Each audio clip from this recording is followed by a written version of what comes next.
What's going on, everybody? This is Afro Think Tank. I'm gonna make a quick video, and this video is about the black warrior class, the African warrior class, and how the African warrior class is being dampened because the world has always been afraid of the African / black warrior class. Men between, I would say, 15 to like 45, maybe men between 15 and 45, the capable working age warrior class black man. Throughout history, the black man, the African warrior class, has been admired by the world, by the Asian world, by the European world. That is one of the main reasons why we were sold into the Arab slave trade, to fight on behalf of the Arabs in their wars against other Arabs.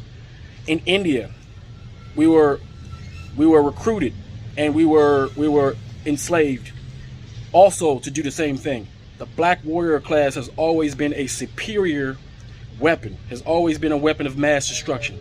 We have always been respected throughout history, but also afraid throughout history.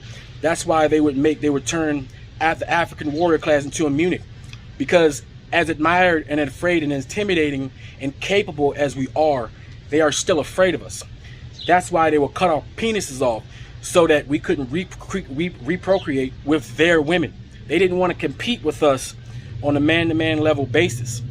The white man and the Asian man, the Arab man, they didn't want to compete with the black man for their women, because obviously if you are a part of the warrior class, no matter where you go, women will be attracted to that.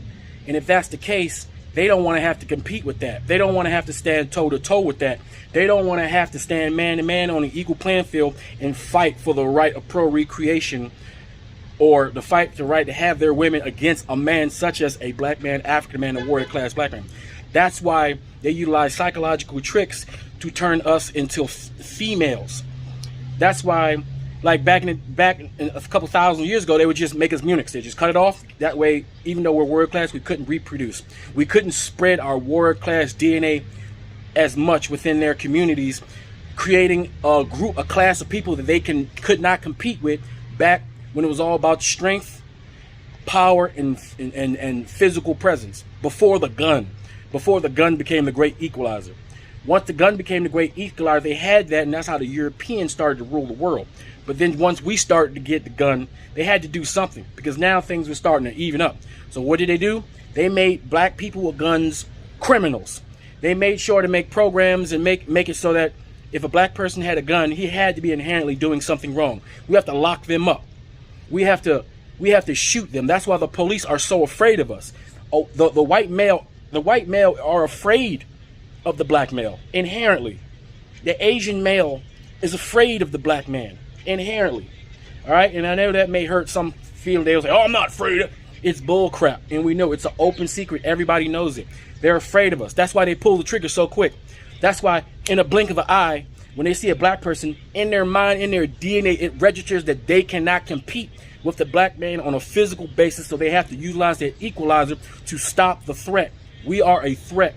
Black warrior class men has always been a threat to anybody else who seeks power. So what do? You feminize the black man. You make it seem like it's okay for him to, I guess, embrace his feminine side. You say that's the culture. If you look on TV, the black man has always been portrayed as safe.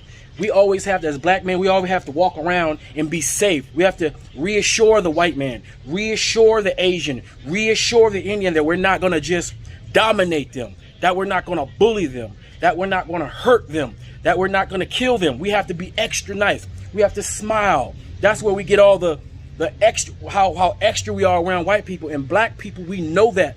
We take great care into making Europeans and Asians and every other male group feel safe, so that they won't do something that people who are scared do, which is kill. Because people who are scared kill more than people who are warriors.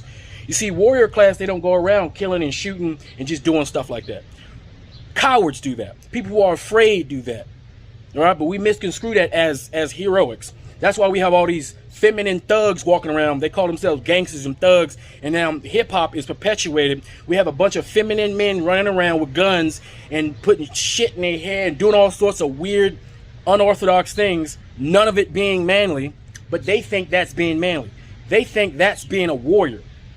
People, black men are actually being convinced that that thuggery, that gangster life is a manly warrior trait, which is actually a female trait. It's a bunch of feminine ass men who can't control their emotions, don't know how to deal with situations. They don't know how to process information. They don't know how to be real warriors. You understand? It's a campaign from the Europeans to do that. They need to dampen down that warrior. They need to make sure that warrior doesn't know he's a warrior.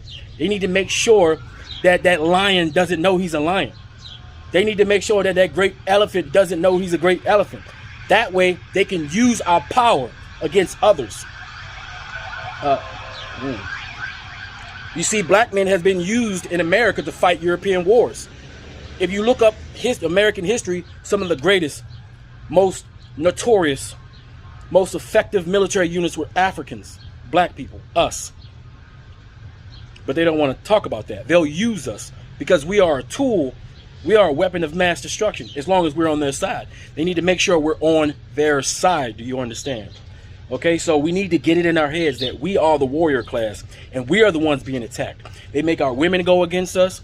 They make us believe we're supposed to be feminine and we can be a woman and all this crazy psychobabble, psychological, mental illness being manufactured by the powers that be. Because the thing is, the way they see it, they'll burn this whole mother plucker down before they concede power to this warrior class black man. So keep that in mind when you're walking about your life and you're interacting with these people. Remember, the ultimate goal is to keep people like me, the black warrior class, people like you, the black warrior class, even our female black warrior class. They want to make sure we don't know who we are. So it's up to us to make sure we know who we are.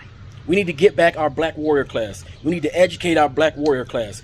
We need to educate our black warrior class on tactics of warfare, economic warfare, psychological warfare, physical warfare. We need to get ready because them white boys, they're getting ready. They train, they do steroids, they go out of their way to try to compensate for the lack of their natural ability that we have. You understand that? They're getting ready in the mountains of America right now. In the mountains and in the woods, they're getting ready for it because they see what's coming. Not only are we such a great warrior class, but damn, our DNA is stronger. I mean, we got a lot going for us and they know that, all right? Keep that in mind when you're moving about this world, when you're doing the things that you do, okay? That's all I got to say for now, guys. Afro Think Tank. Learn something, teach them. I'm out.